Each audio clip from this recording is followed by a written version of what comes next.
Cinema ചിത്രീകരണത്തിനിടെ നടൻ ആന്റണി വർഗീസിന് പരിക്ക്.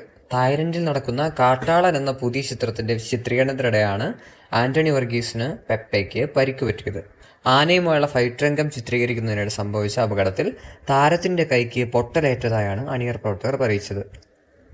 Malayali cinema പ്രേമികൾ കാത്തിരിക്കുന്ന സിനിമയാണ് അർജുൻ അശോകൻ ചിത്രമായ ചത്ത പച്ച റിംഗ് ഓഫ് റൗഡീസ്. ചിത്രത്തിൽ മമ്മൂട്ടി എത്തുന്നതായാണ് റിപ്പോർട്ടുകൾ ഇപ്പോൾ പ്രചരിച്ചിരുന്നത്. സിനിമയിൽ റെസ്ലിംഗ് കോച്ചായിട്ടാണ് മമ്മൂട്ടി എത്തുന്നതെന്നാണ് ഇപ്പോൾ പുതിയ റിപ്പോർട്ടുകൾ പറയുന്നത്. ആരോഗ്യ പ്രശ്നങ്ങൾ കാരണം സിനിമയിൽ നിന്ന് ഇടവേളയെടുത്ത മമ്മൂട്ടി ഇപ്പോഴത്തെ വീണ്ടും മഹേഷ് നാരായണന്റെ സെറ്റിൽ ജോയിൻ ചെയ്തിരിക്കുന്നു. പാട്രിയറ്റ് എന്ന സിനിമയുടെ ഹൈദരാബാദ് ഷെഡ്യൂൾ പൂർത്തിയാക്കിയ സംഘം ഇപ്പോൾ ലണ്ടൻ ഷെഡ്യൂളിനായി പോവുകയാണ്. ലണ്ടനിലേക്ക് പോകാനായി നെടുമ്പാശ്ശേരി എയർപോർട്ടിലെത്തിയ മമ്മൂട്ടിയെ യാത്രയാക്കാനെത്തിയ ദുൽഖർ സൽമാന്റെ ചിത്രം ഇപ്പോൾ വൈറലാവുകയാണ്. ദുൽഖർ സൽമാനും മമ്മൂട്ടിയും ആലിംഗനം ചെയ്യുന്ന വീഡിയോ സമയം മുതൽ വളരെയധികം വൈറലായിക്കൊണ്ടിരിക്കുന്നു. എണ്ണത്തിൽ കുറവ് ചിത്രങ്ങളാണ് സമീപകാലത്ത് ലഭിച്ചതെങ്കിലും ഉള്ളൊഴുക്കും പുഴുവും അടക്കം കാമ്പുള്ള ചിത്രങ്ങളിലെ കഥാപാത്രങ്ങളിലൂടെ അഭിനയ മികവ് തെളിയിച്ച ഒരു ആക്ട്രസാണ് പാർവതി തിരുവോത്ത്. കരിയറിലെ ഏറ്റവും വലിയ അവസരമെന്ന് വിളിക്കാവുന്ന ഒരു റോൾ പാർവതിയെ തേടി ഇപ്പോൾ എത്തിയിരിക്കുകയാണ്.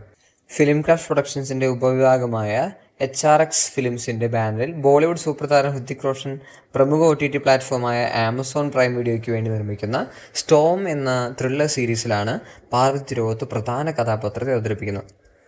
പ്രൈവറ്റ് സിനിമയിലെ ചില ഭാഗങ്ങൾ വെട്ടിക്കളഞ്ഞ സെൻസർ ബോർഡ് 9 തിരുത്തലുകൾ വരുത്തിയ ശേഷമാണ് സെൻസർ ബോർഡ് സർട്ടിഫിക്കറ്റ് നൽകിയിരിക്കുന്നത്. തീവ്ര ഇടത് ആശയങ്ങൾ പ്രചരിപ്പിക്കുന്നെന്ന് ആരോപിച്ച് പൗരത്വ ബിൽ, രാമരാജ്യം, ബീഹാർ എന്നീ വാക്കുകൾ വരുന്ന ഭാഗങ്ങളാണ് സെൻസർ ബോർഡ് വെട്ടിക്കളഞ്ഞിരിക്കുന്നത്.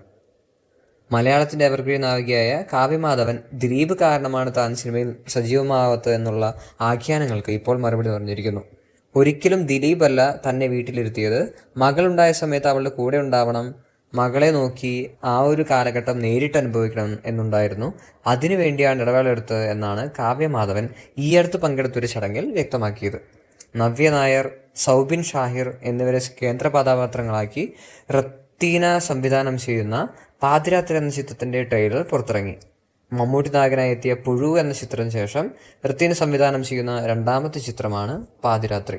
ഒക്ടോബറിൽ ചിത്രം പ്രദർശനമെത്തുമെന്നാണ് അണിയർ പ്രവർത്തകർ അറിയിച്ചിരിക്കുന്നത്. കറക്റ്റ് റിലീസ് ഡേറ്റ് ഇതുവരെയും പുറത്തുവിട്ടിട്ടില്ല.